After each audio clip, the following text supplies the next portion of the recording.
Podcast, y'all. I'm your host, Debbie Michelle, and today we have this super special guest. Her name is Hope, and she's such a sweet girl, and she has been through a lot, y'all. So she is here to share her story, some of the things she's been through in her life experiences, and I'm so grateful that she's joining me to just chop it up on this episode. So thank you for joining me today. How you doing, girl? Good. Thanks for having me, Dee. I really appreciate it.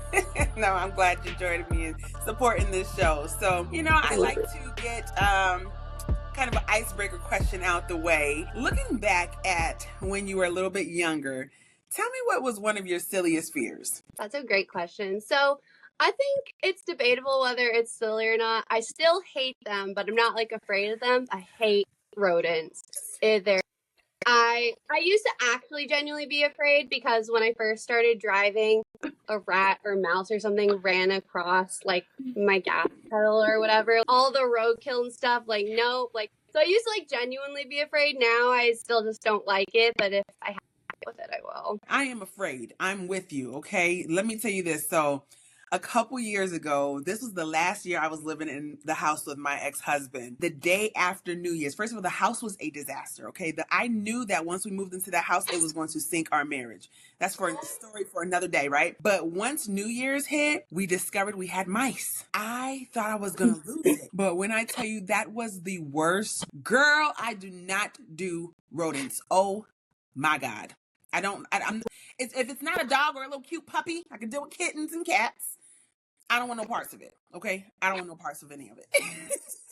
Thank you for sharing that. I think it's always kind of fun and interesting to learn, what gets people moving, right? Oh, yeah. Oh, my goodness. I brought you onto the show as you're familiar with the Hoe-busters Podcast, and I really like to hear about people who have overcome difficult, abusive, toxic relationships, because one thing I'm finding is that on the other side of those relationships, people are thriving, they're healthy, they're glowing, they're growing. They are just doing all the things they couldn't do. It's important to share those stories rather than just sharing the dark side of it, the doom, the gloom. Well, we are going to talk about that. We are going to talk about busting these hoes and dealing with cheaters and liars and all that stuff. Why don't you start off by telling us about your geographic journey, where you're from, where you grew up, and what life was like? Yeah. So I was actually born in Scottsdale, Arizona. My parents intended to raise us there my whole life. We all really loved it. Okay. It's hot. It's hot as hell, girl. But pool. I always got pool. It was so nice. But we actually moved I'm in California now, so people that watch us that know me know that. I'm in Central Cal now. My parents moved us out here suddenly when I was 12 to take care of my grandma, and after my grandpa died. So my parents have been doing that the last 2 decades, and my brother and I are with them right now, taking care of them. But when I was 18, so I was only 6 years of my childhood here, but then when I was 18, I went up to Seattle for school, and I was up there in Pacific Northwest for about a decade. And then I came back last year to help my family. So that's kind of my journey. The whole West Coast. I've lived on the entire West Coast. So. I see. You sure have. Yeah. That's interesting. I've always wanted to go back. I think I've only been out to the Oakland area once when I was a child, in elementary school for a trip. I did go to Vegas. That was a freaking blast. I told myself when it was kind of the end of my marriage. I said, if I ever get an experience in life where I divorce my husband and I'm a middle-aged divorce, I might move to Vegas. And I still have this dream all the time. Vegas was so much damn fun. It's just the people, the excitement, the entertainment. That's me all day, okay? Oh, yeah. Oh, the energy for sure is there. And post-divorce celebration, Vegas is perfect. A perfect thing. Oh, my gosh. I'm still waiting for my chance to go back. I'm going to have to go with you. I've never had a divorce party or celebration. Really? So... yeah, so I'm definitely... I had a hell of a divorce party last summer. I love it. I just came up, actually the 26th of February marked 1 year of my divorce. And I'm I can't believe how fast this went by for me. It has just been such a phenomenal year. Oh my God. I was I got to do something big for my 40th. That's next year. But I said, I got to go out of country or something for that, somewhere amazing. But for a nice little summer trip, few days, my girlfriends, we might have to give you some heads up and let you know the plans, okay? Yeah, give me a call. I didn't get a bachelorette party. I didn't get a divorce party. I didn't get a bridal. Yeah, hit me up. I'm ready to like go. I have all this energy and like everyone's like, why do you hype yourself up so much? I'm like, well, no one celebrates You know me, what? so You like gotta I'm gonna celebrate you. And sometimes hell I realize you yeah. gotta be the one to plan it, because sometimes you'll wait for your friends to do it, or you'll, nope, fuck that. I'm not waiting. I'm gonna plan it because I'm gonna No, make sure it gets done. You need to start working on 100%. that divorce party though. I know. I'm just gonna like celebrate you. The fact I just get to like maybe attend and have the energy. I swear you can just tag along in people's parties in Vegas. That's Yeah. like why it's awesome. Yeah, Like everyone's for absolutely. that energy. So Yes. I said, look, I felt like a celebrity in Vegas. It was just so much fun. People were like, it's your birthday. It's money to gamble. It was like, so it was just hell yeah. awesome. How long have you been divorced? So officially I'll be divorced because, you know, paperwork, people that out there who know like separation's different for everyone, divorce is different for Yeah. everyone, and then mine was different because of COVID too. Okay. All, you know, non-urgent divorces were put on hold at the time. So I've been separated and like deeply separated forever, like seeing other people, like he's with his fiance or long-term girlfriend, but divorced officially for 2 years in like April, May of this Wow. year. Okay. Yeah. Now, in California, do they require you to be separated for a certain amount of time before you can actually file?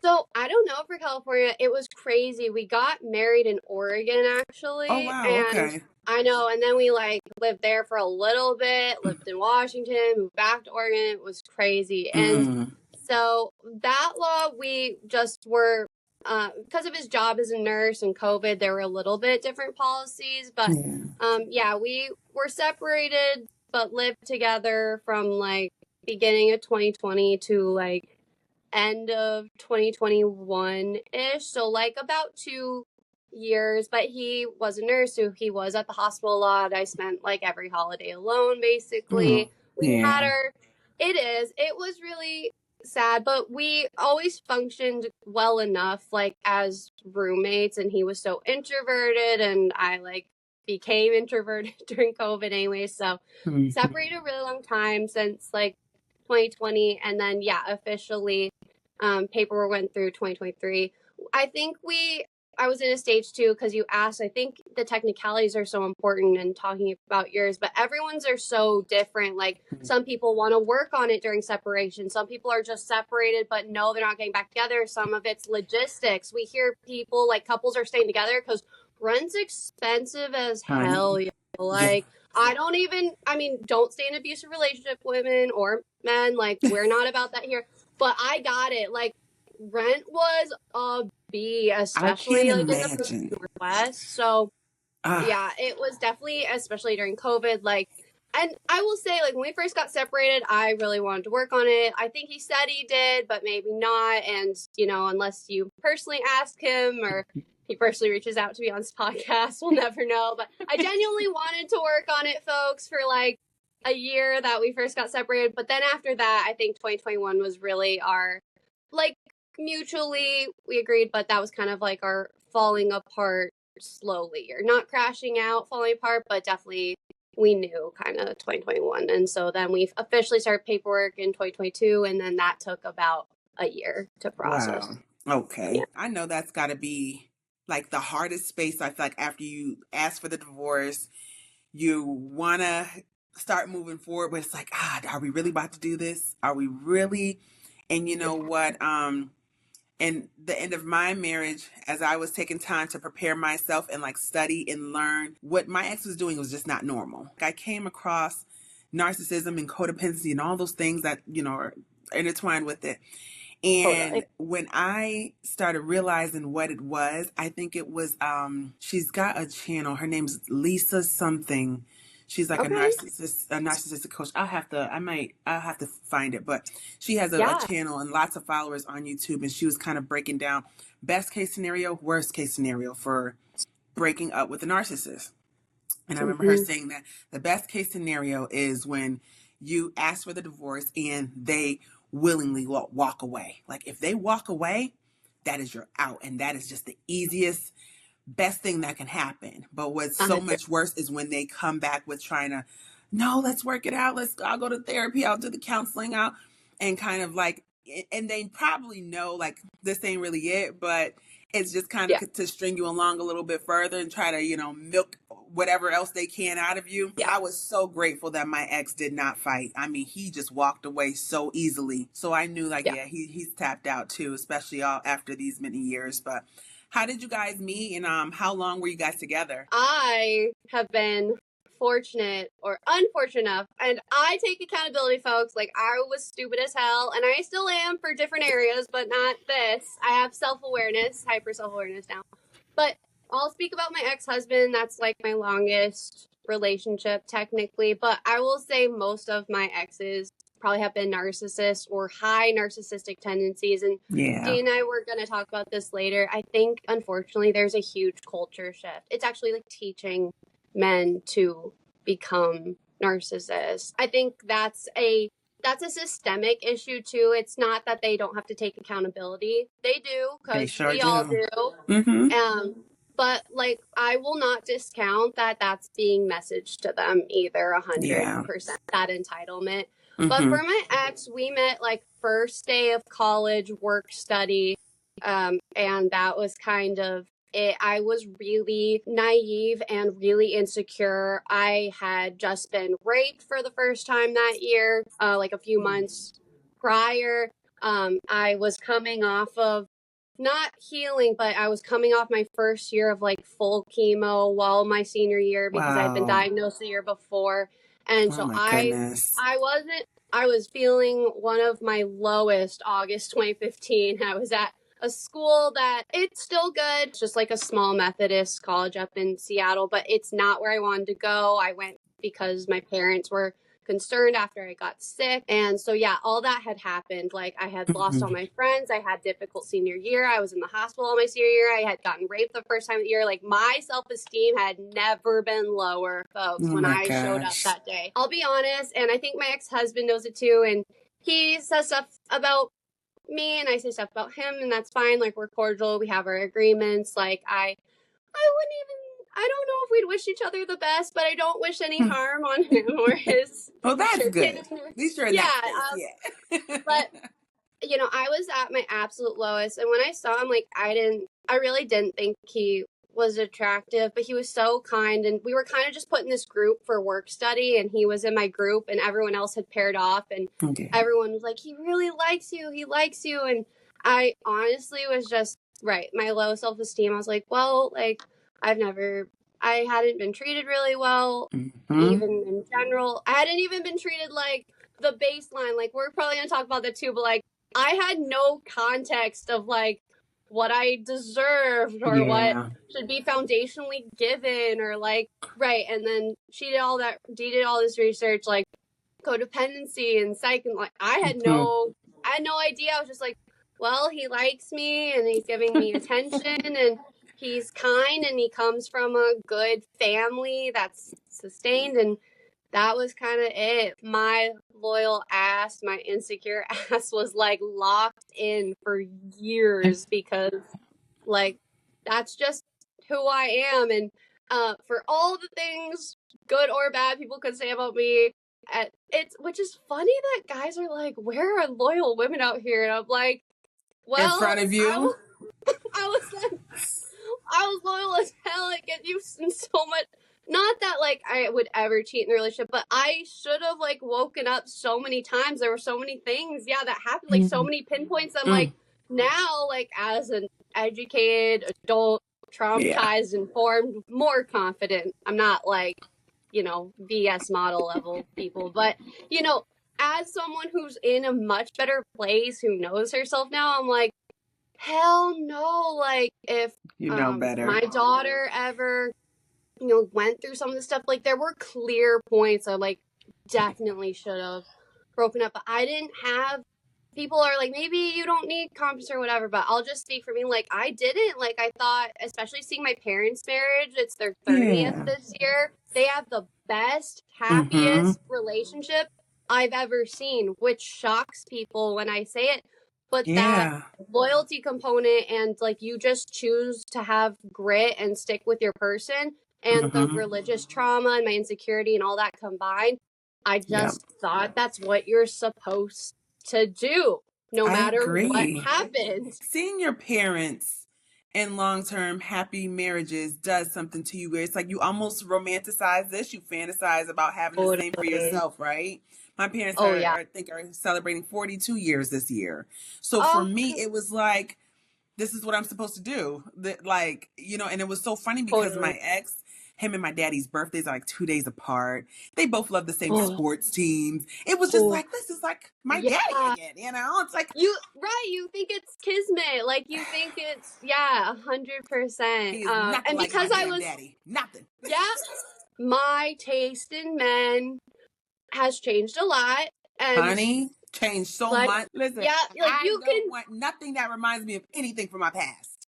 if None of it. you lined up the pictures, D, you can definitively see exactly where I did the healing, because it went from short, white, balding men to just good, invested men. Now, to any white men out there, like, it's fine if, like, you're bald. It's not like a taste thing. It's just, like, you could clearly see I had patterns. Yeah. Like, and other people saw I had patterns before I saw I had the patterns. And, yeah, and just to your point with, like, the diet issues, like, right, I thought it was kismet. I got so sick when I was 17. Like, I was dying, like, literally dying. A doctor saved me. Like, my father helped save me.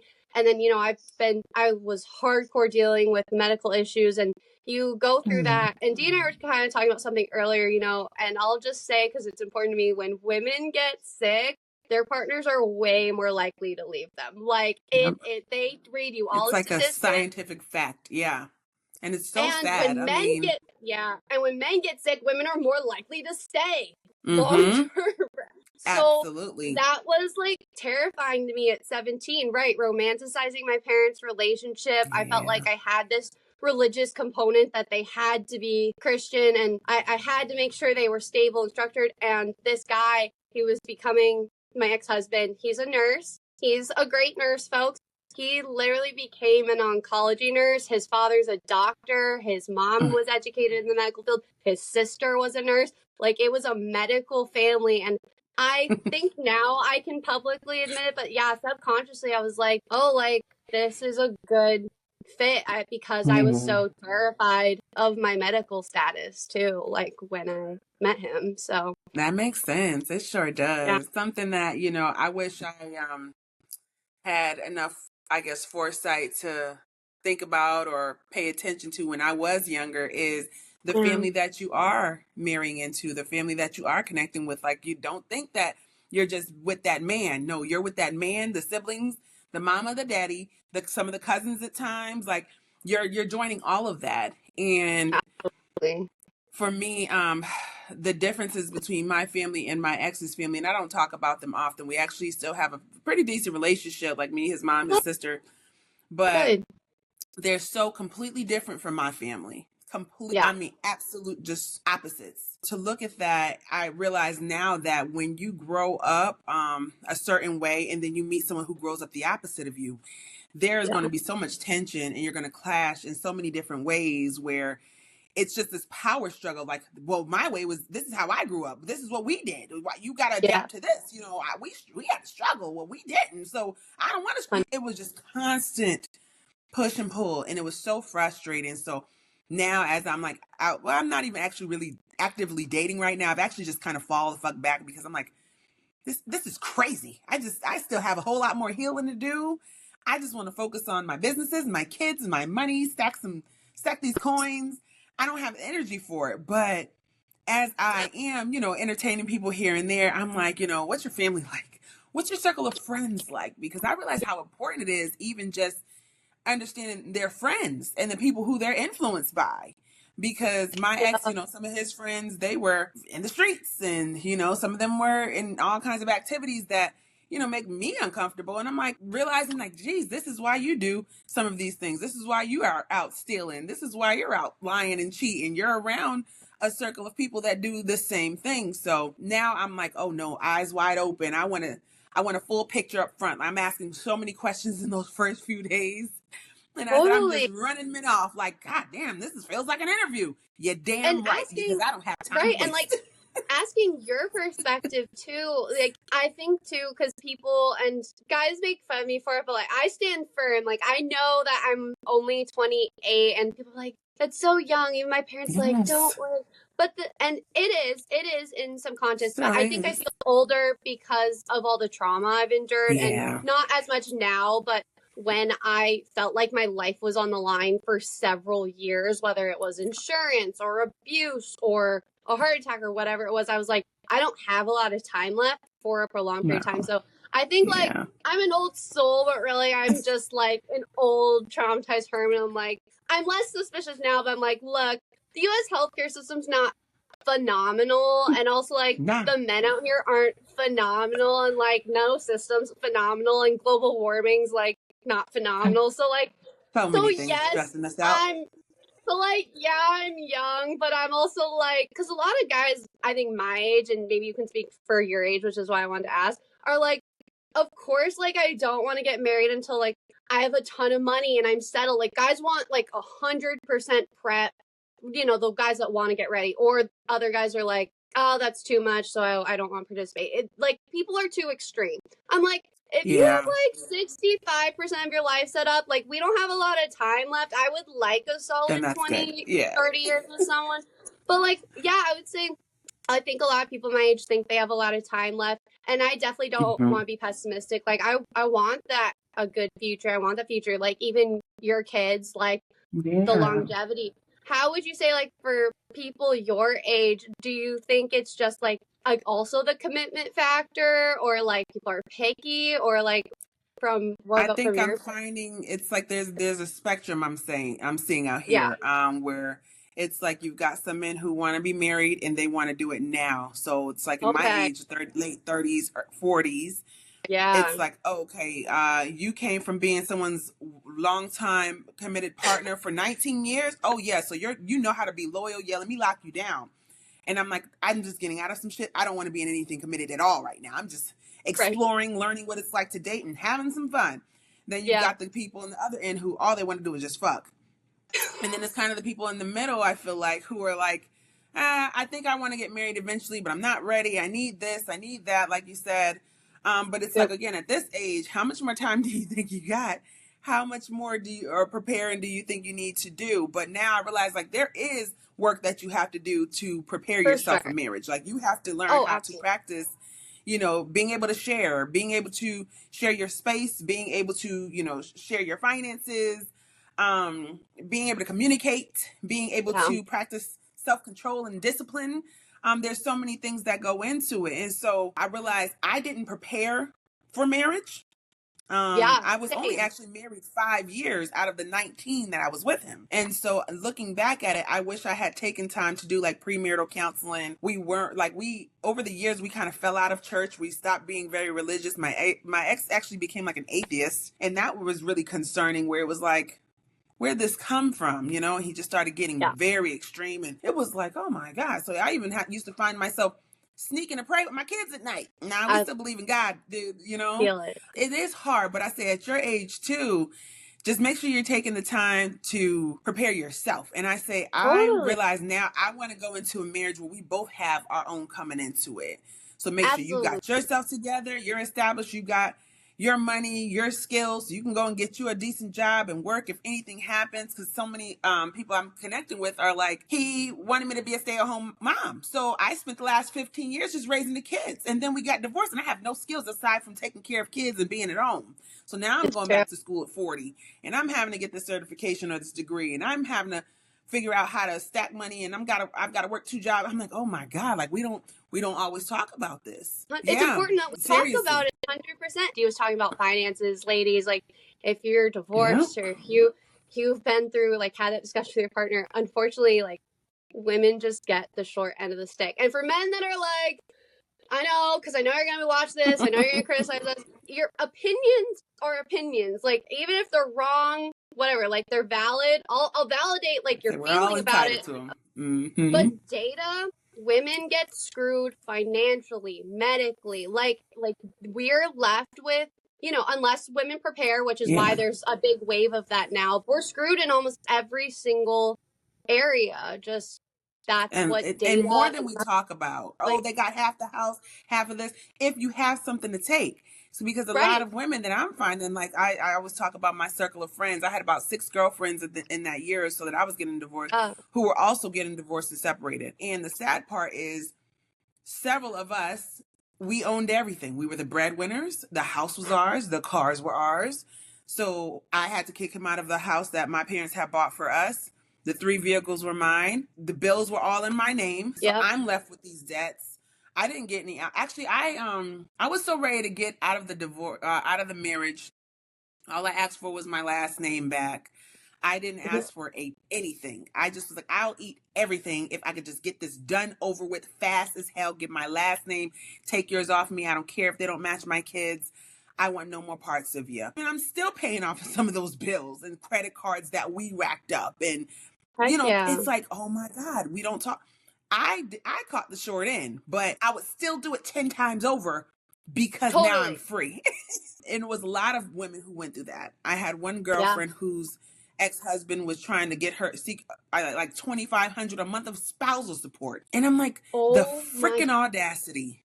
Could you imagine? yeah, I mean, I can imagine, but I'll give my ex-husband a shout out. See, the thing is, I thought it was very equitable. I think maybe he thinks he got a little short, but the thing is, I built him a full career. I did like a quarter of his homework. Like, he built his career, Let's and talk about I it. Mm-hmm. fully supported him through it while getting my Yep. own degrees, going grad school, like pulling it down in our house. But he Oh yeah. was amenable, like, during the divorce, which, like, I knew he would be. He's not, we can talk about, like, the abuse and stuff, but, like, he wasn't, really trying to take anything. I think part of that was the truth, girl. We didn't have that much. We were in our early 20s. We were barely married for, like, Yeah. that long. Like, Mm-hmm. but, he had a career where he was going to make a crap ton of money. And, in Yeah. relativity to, like, if you can even make 6 figures, like, that's a lot when you're, like, early 20s In your or 20s, even yeah. now. And so, it was very amenable, like, no property or anything. So that makes it easier. So, like, Okay. right, like, you speak to other women. I think it's important. So just for, like, young people out there too, like, and if you're young, you have a lot, like, listen to D, like, just all the resource allocation, everything. And I for sure earned like half of his nursing degree, no Oh, I question. But understand. we have a good agreement. It was like a good separation. So I think at the very least, right, we both just wanted out and as fast as possible. Be Right. assertive. That it's not Mm-hmm. being bitchy, it's not being rude. Like, sometimes you have to fight for yourself, especially in this Absolutely. country and these systems and with this dating pool. You're not kidding. Because even like, what, because you were on Life of G podcast as well. And I will Yeah. never get over her sharing her story about how she was hit with child support. And I'm thinking, there's just no way. And to actually get split custody and still have to pay. Yeah. So yeah, you have to be careful out here. Protect yourself. Like I said, have some money stashed away. You don't have to have everything all in your combined accounts No. and all in the same pot. No, I'm so grateful I learned what I did throughout my marriage, and especially when things were wrapping up. So when we moved and we had to, move in with my mom and dad, I still had Yeah. a small cushion to take care of things. Like my car needed repairs. I had all these things going on, but I was able to take care of all of it just because, Same.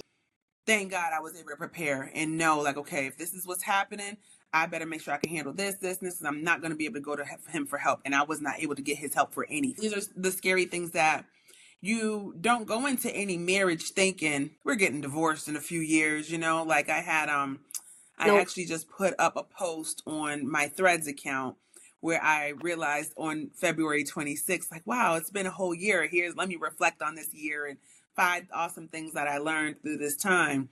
And I got the most trolls and the angriest freaking men who were just, you broke your vows. You're shit. You should be ashamed of yourself. Here you're celebrating a divorce. And I'm thinking, but we don't want to hear about my ex who broke vows 2 weeks after we got married when he got caught cheating, right? We don't want to Yeah. talk about how he broke the vows when he tried to physically fight my daddy. We don't want to talk about how he broke the vows when He's constantly disrespecting me, constantly putting me in situations where my freedom is at risk. It's easy for them to jump on the side of the man without having the details of what actually went down or what Absolutely. happened. And then to Yeah. get the question of, well, what did you do wrong? Because I know you're not any angel. Of course we're not. None of us are perfect. None of us are going to do everything perfect. If you ask my ex, I was a selfish, lazy bitch. You know? Yep. I Mm-hmm. didn't do anything to help him. I didn't help him with his business enough, although I tried to help him, and he just wasn't ready to really make moves, or he wanted to put so much of the responsibility on me, but use the bragging rights Totally. of the business. Like, oh, I've got this business. Yep. Even the podcast idea was his. We spent months preparing to create a podcast for him and his business. He lost weight. I mean, lost a significant amount of weight. He actually was looking much better. It was like, come on, let's get on camera. Let's start recording. Let's just start a pilot. Let's do something. It's kind of funny how you'll see how things kind of align and will fall into place for you. And you'll realize that, you know what, this person can be blocking your blessings. And Absolutely. You'll never even know why something happens the way it does. Like, I'd have never came up with the name Hoe-busters. You know, when he called me a hoe-buster, I'm like, that shit is fucked up, but it's funny as hell. I've never heard anyone use that word before. It's just amazing to see how far we've come with it in just 10 months, how many people I've met, just the followers I've picked up, and it's just been amazing to me. So I'm just grateful to be in this space and to have learned something from the situation. So going through the divorce, what is something that you learned from it? I've learned so much. And just like shout out to you, like ladies, I still suck at it. I'm working on it. Like you can ask everyone.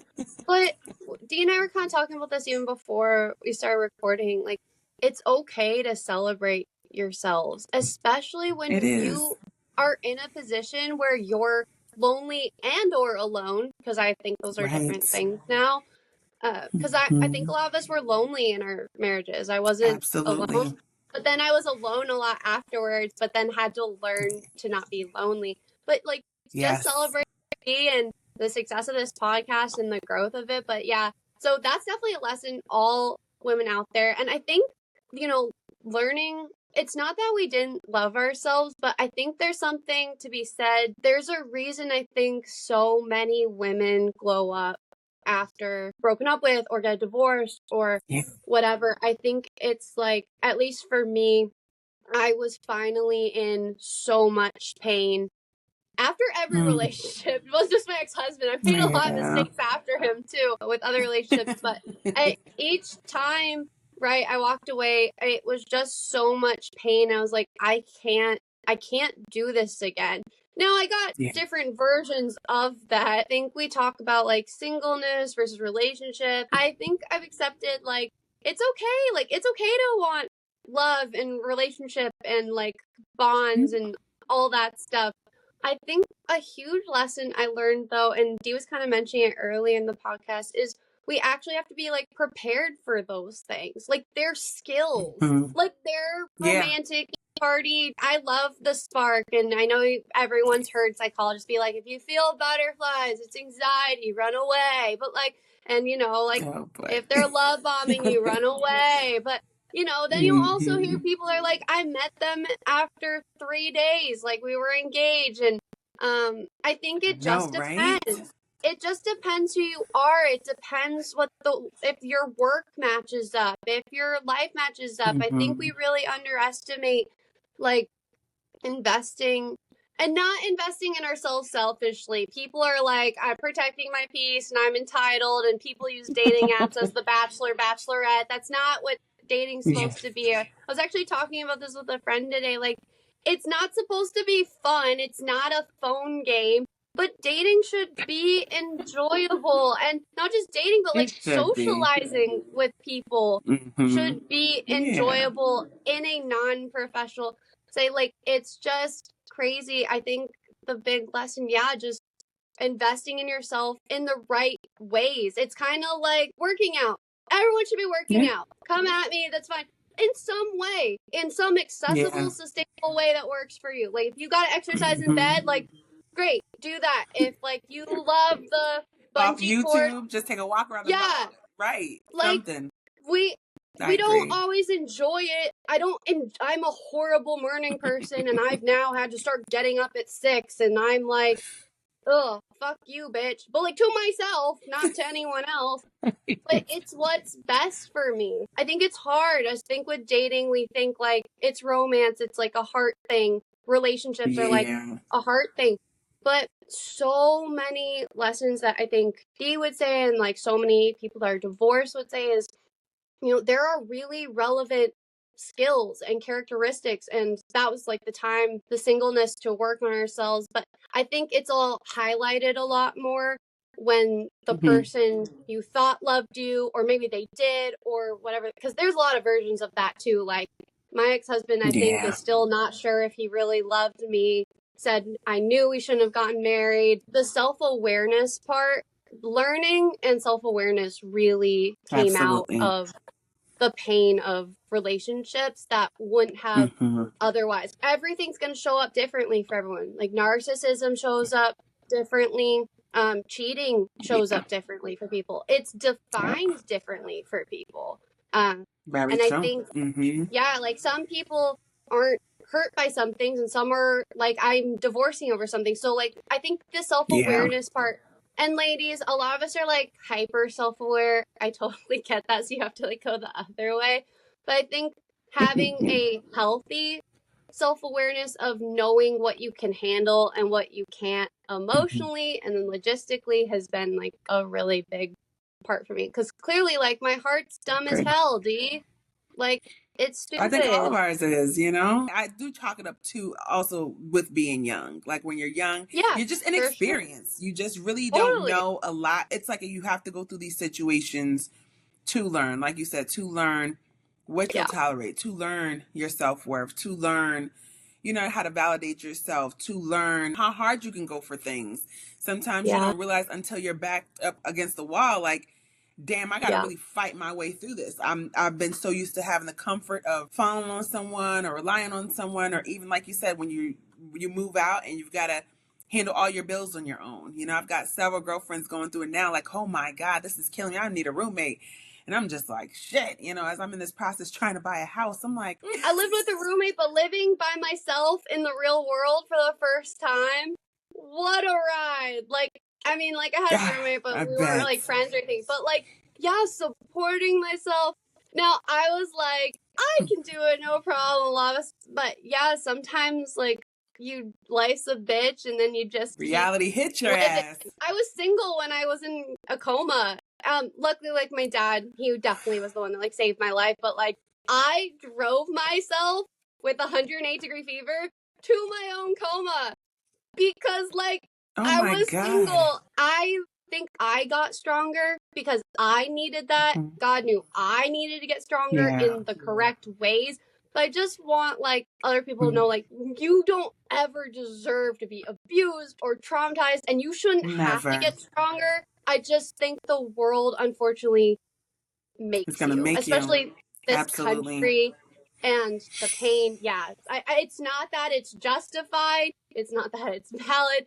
I know people hate the word resilience. I totally understand. Like, you don't deserve it. Dee didn't deserve it. Like, G didn't deserve it. I didn't deserve it. Yeah, it's just kind of how it is. And I think that's kind of how I approach dating too. It sucks. And, you guys have kids. Like, that's a whole, people don't realize, like, it's a whole nother factor. You're like, what if someone did that to your daughter? And again, people are like, you shouldn't have to make that comparison. But I think for men, like, putting it in context for them, I said that to all of my exes too, like, because they're all uncles, and I'm sure they're like great uncles, and they have wonderful nieces. And what if like someone did that? What you did to me, they did that to your sister. They did that to your mom. And I understand other women are like, we shouldn't have to do that. I get it. I understand why we shouldn't have to, but for people that the gap's not there, that's the context that usually works, because then their reactions like,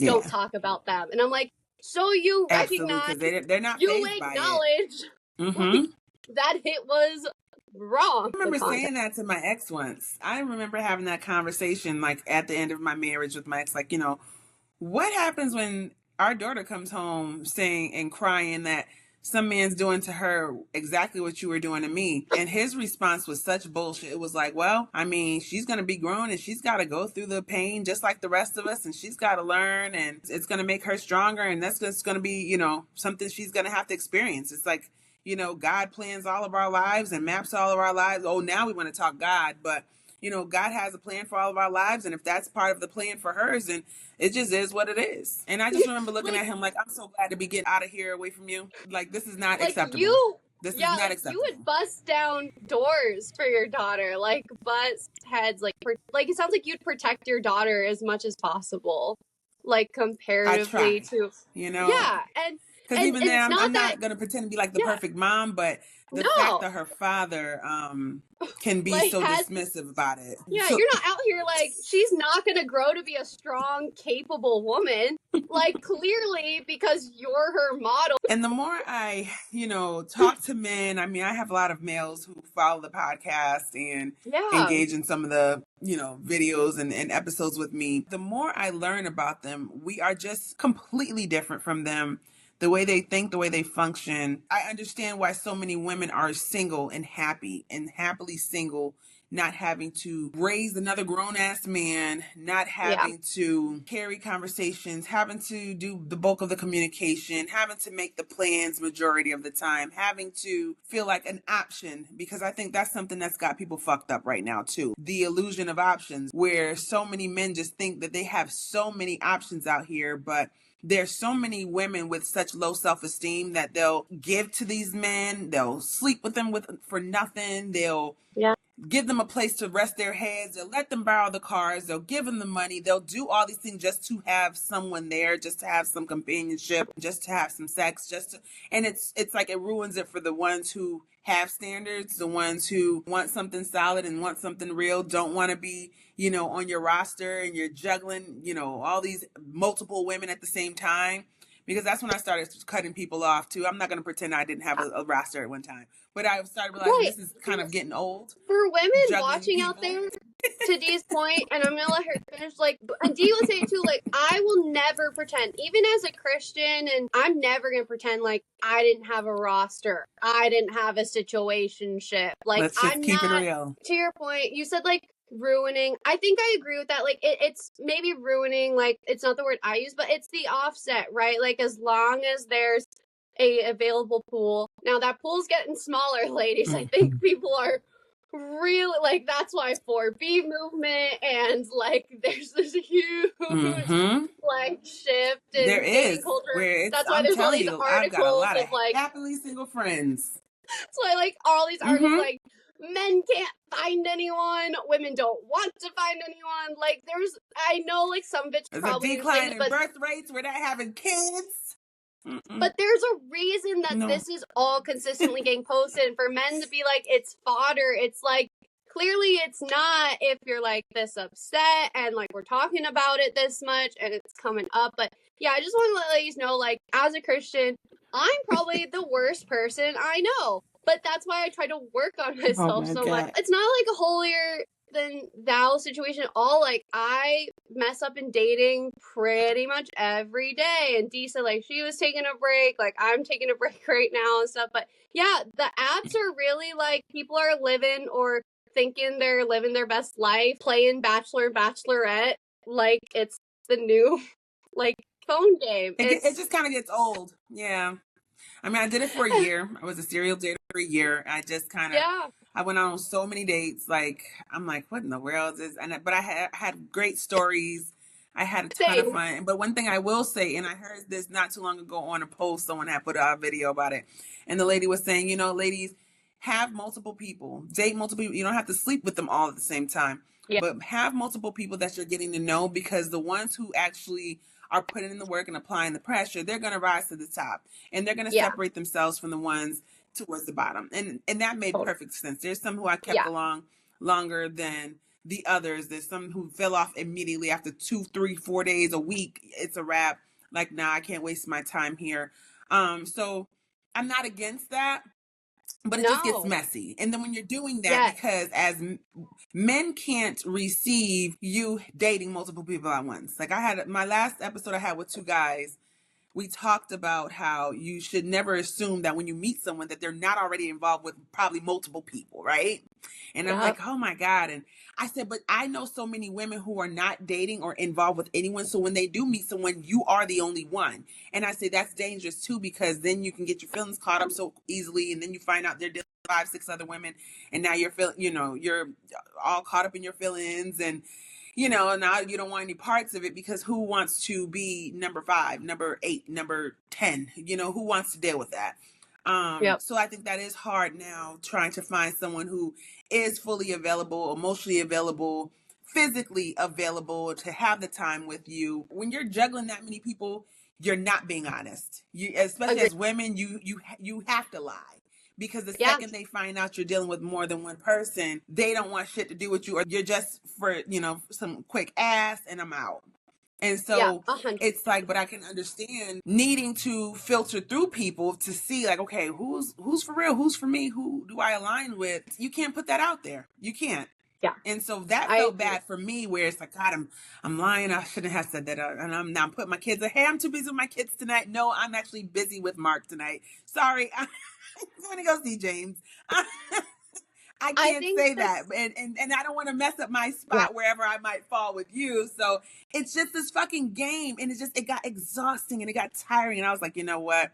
Whenever the right person comes along for me, when I feel like I'm in a better space where I don't have all these questions, and I'm still working through some of the trust issues, and I'm still working through the codependency, and validating myself and building myself up a little bit more, my confidence and my self-esteem, because it was down Yeah. for so long. But then you get comfortable. Like I haven't been dating probably for the last maybe 3-4, but maybe about 4 months, maybe Okay. Yeah. 5 months going in, and we're in March, so about 5 months. And I'm like, this is so peaceful. I Yeah. don't want to be bothered. Don't come fucking up my peace now. I'm like younger, so like I think I go through more the stages. Like I definitely felt like I dated for kind of the half of 2024, but then the second half I was like, no, and it was definitely peaceful. And then I like tried again this January, and now it's already just like March 3rd, and I'm like, I'm out, because like it's not out here.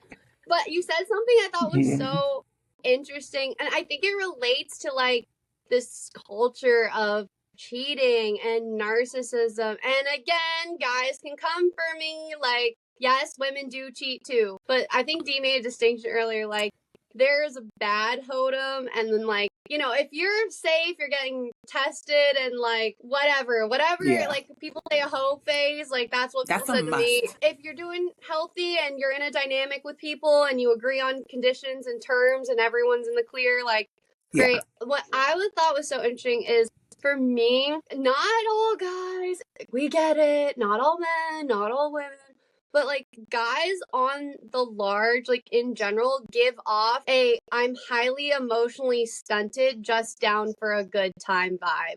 And if that's majority of Yeah. guys, and the majority of women are like, I'm looking for serious commitment. Also, men get so scared when you say dating to marry, and I'm like, that's dating. Like, there are levels, there are tiers. Like, just because we match Yeah. on an app or you say hi to me doesn't mean like, let me introduce you to my parents. Like, that always was so odd to me. And they're like, Right. whoa, slow down. I'm like, well, you're trying to just hope you come across the person you're sleeping with is like the one. Good luck with that too. But they give off the vibe, and like, I Right. get it. Like, the world's harder than ever. We depend on each other less, more than ever. Everyone's has to be, I think, especially I would say in the United States, be more independent to survive than ever. But we used to depend on our male friends to, or like people were interested to fix our cars, or like you brought up Lisa earlier, and I think she's friends with someone that talked about it. And again, I think all women have heard some of the like trendy stuff said, but I wonder if you've heard, Dee, they say, which is so terrible, but it's true. Like, I've run numbers myself and research. Sometimes like guys are still in love with someone else while they're married, and like have that regret. And then Yes. also the other component of that, people are like, actually a guy's switch just like switches. For women, like it's this like we build and we're like, we'll meet you where we are together and we'll build, but like men are just like flip switch, and they say the closest woman in proximity, like when they're ready for marriage, that's attractive enough and like meets the standards, that's usually who they go with. Perfectly It's hard. explains my situation, because I think I mentioned how my ex had a girlfriend from high school or from just out of high school. Right. And for the length of our relationship, he could not let her go. He compared me to her in every way. She was this, she was that, her degree's better than you. But his switch flipped for you. Like, it wasn't I don't think it even switched. It's like it was just convenience. It was just I was there. I was there at a convenient time. Yeah. Yeah. So. And that's really all it was. And I knew it wasn't right even when we were getting married because she still was around. He could not let her go. He couldn't block her. Her number and contacts always popping up in his phone. And it was like, so when I found out that his friends were like, oh yeah, he used to tell us that that was his soulmate. It was like, oh, that makes perfect sense. But why the fuck did you waste my time? Why not just break it off with me, go back to her and try? I remember asking one time, like, do you love her? And this is what he told me. He said, I just have a stronger connection with her because both of our fathers battled drug addictions. So we can relate on a level that me and you can't relate because your daddy didn't go through that. And then he even took it a step further and told me, and you don't understand what she used to go through. Like he used to say things about her to make me pity her and feel sympathy for her. Her dad used to prostitute her as a child for his drugs and prostitute her to his friends to get drug money. And I'm like, that's terrible. So I'm like, I feel so bad for her. Oh my God. Not realizing, again, these are manipulation tactics and these are mind games that people play with you. Now I've got her feeling bad for this girl. Like, it's crazy some of the games these people will play. So now that I've taken the time to actually learn and go through the therapy and counseling and understand how narcissists do this kind of stupid shit, it's like, oh my gosh. Now I hope you go back to her. She deserves somebody like you because, to be honest, she entertained him for several years as well. Knowing we were married, knowing we had kids, sneaking around and hooking up with them at high school reunions and all that good stuff. So it was just so many crazy things over the years. The more I talk to men, it's like, yeah, I married her, but I knew this other one was the one. I can't understand why they do that. Because if I had someone else aside from my husband who I felt like, oh my God, that's my heart, that's my soul, I'm supposed to be with him, I would not put myself through the suffering. I wouldn't put myself through the struggle and the stress of being with someone who I genuinely know in my heart is not for me and I don't truly want to be with. But I'm steady sneaking around, playing this game, trying to keep tabs on them and waiting to see, when am I going to have an opportunity to meet up with them or do whatever the fuck. I think this will be a good segue into my next question of, tell me about a time when you had to be a hoe-buster. Absolutely. So it was just so consistently covert for all the people I picked. And maybe I did that subconsciously because I was just like, the rose-colored glasses. I have dated people that they were married or with kids, but for the people I was in relationships with, I've consistently picked porn addicts. It was a nightmare. Now, for people out there, I just want y'all know it's not porn itself, and porn's controversial. That's not the conversation.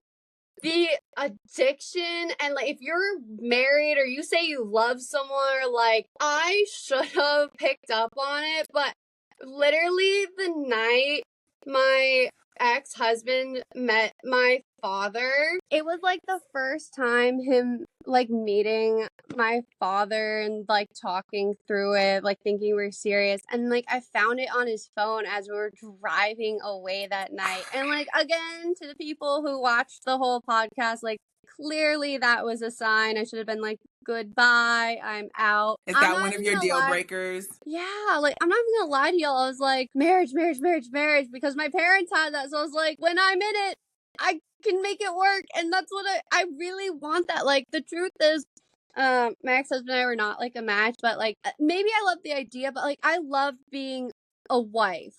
I loved making a home. There's no bashing my ex-husband. we were both really young and everything, but like I was very uninformed. Clearly, like I wasn't as emotionally intelligent as I am now, but I still was more so than him, or I wanted to make it work. I was invested in the narcissist tendencies, at least, whether he is or not. Hopefully he's in therapy. That's between him and them. And that's true for all my exes. But there were just so many signs, like big holidays. Like I was with someone for 7 years. I never spent Christmas with them.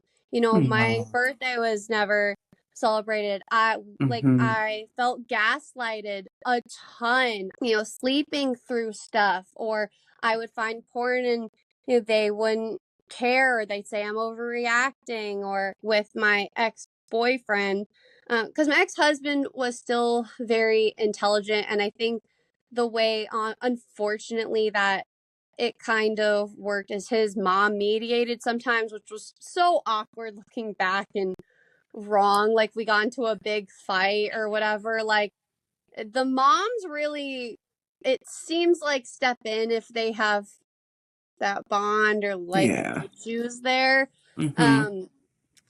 Like my ex-husband didn't even pick out my engagement ring. I had to send options and then his mom picked it. Like it was just stuff like that, or like, he didn't celebrate me. And but I was gonna say, with my ex-boyfriend, and this speaks to my stupidity. The first time I met him was on an app.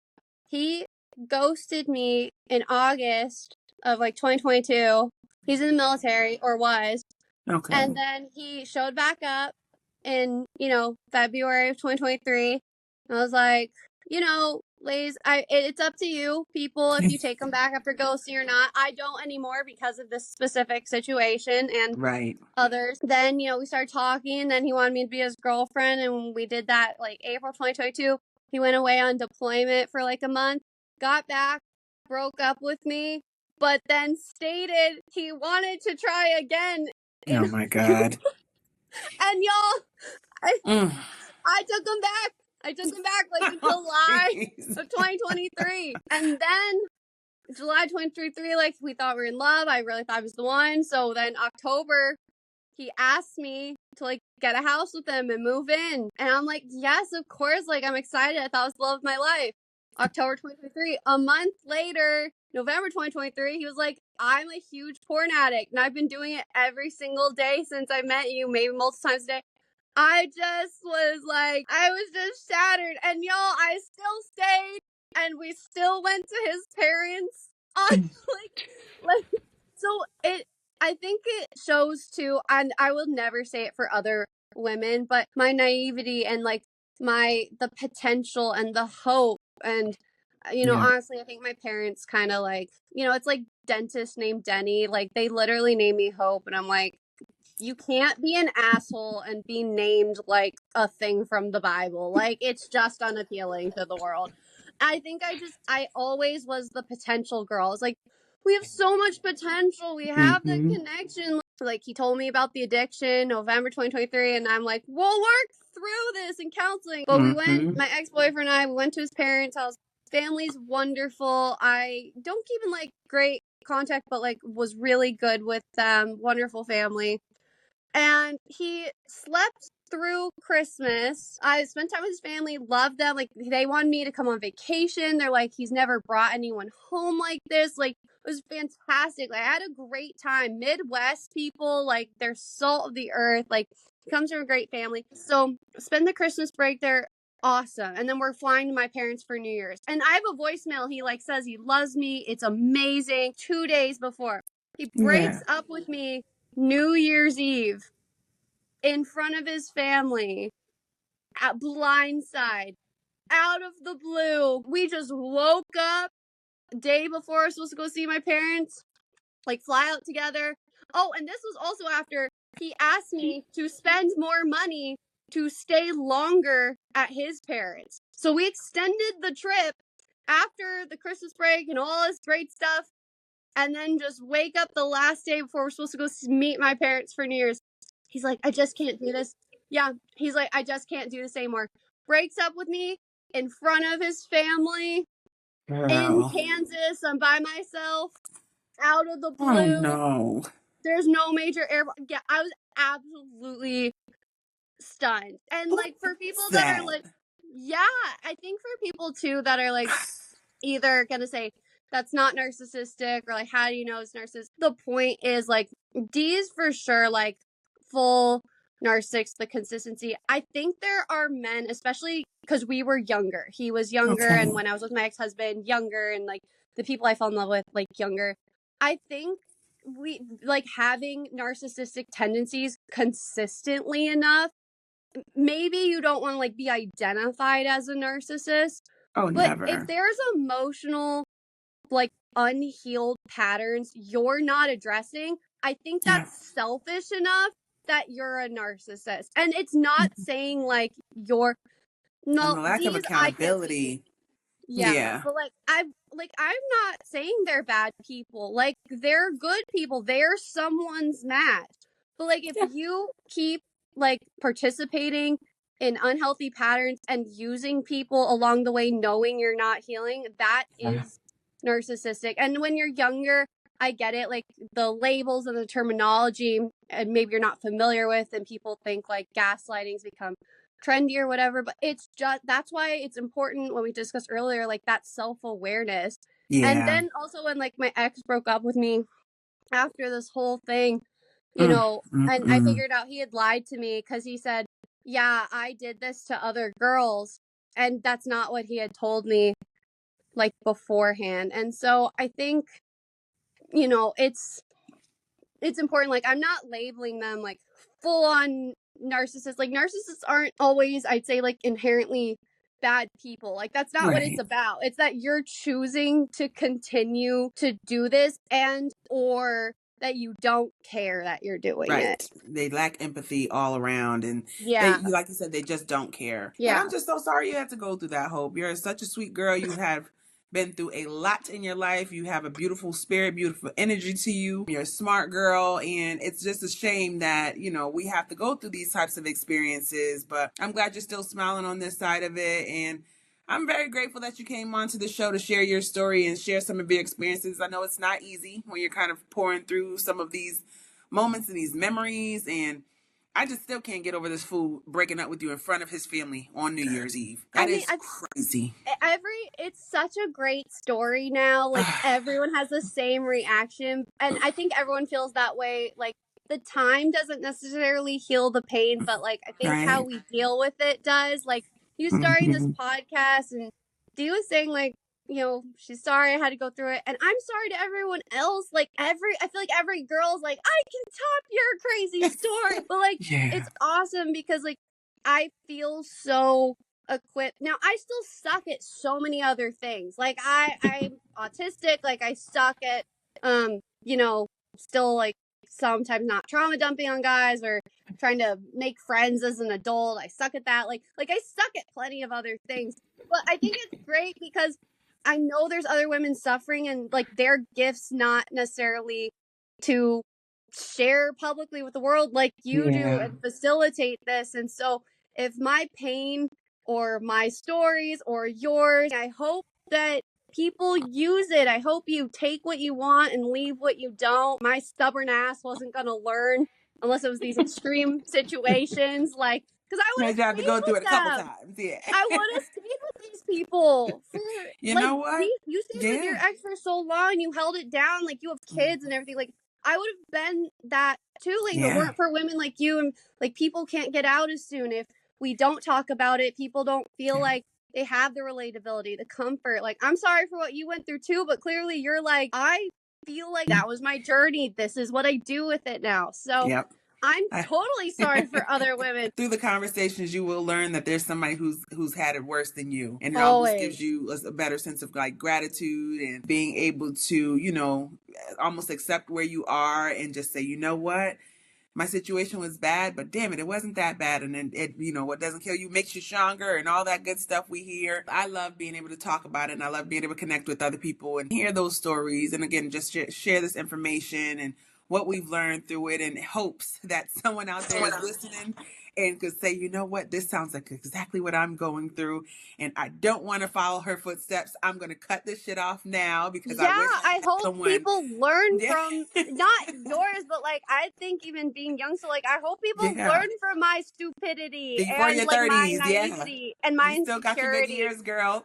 Like, what else have it for if not to learn from it, you know? Absolutely. I totally agree. This was awesome. Thank you so much. Well, thank you so much for having me on. I super appreciate it. No problem. This was wonderful. We had a great conversation, and like I said, you're a super sweet girl, so I'm so grateful that you reached out to me and took interest in coming on this show. And so this is going to be a lot of fun. I hope we get a chance to connect again in the future. Well, there it is, y'all. Another super dope episode of the Hoe-busters Podcast wrapped up. And thanks so much to my girl Hope here for coming on tonight and having a really, really cool conversation with me. And thanks to all of you out there tuning in and watching or listening. So please make sure you take a moment to like the video, subscribe to the podcast on any of the major platforms, YouTube, Apple Podcasts, Spotify. Please make sure you drop us a comment. Let us know how you like this episode. And if you have any questions for me or our special guest, Hope. And if you happen to be in the Charlotte, North Carolina area and you want to join me in my studio or join me remotely for an upcoming episode in season 2, apply on the website, www.hoe-busters.com, and I will get back to you and schedule something, all right? But I hope y'all enjoyed this first season. Thank you for having me. You are very welcome. Again, I am just so grateful, and it's just been amazing the support I've gotten with this new venture of mine and getting out here and sharing these stories and busting some hoes, girl. Because there's a lot of them.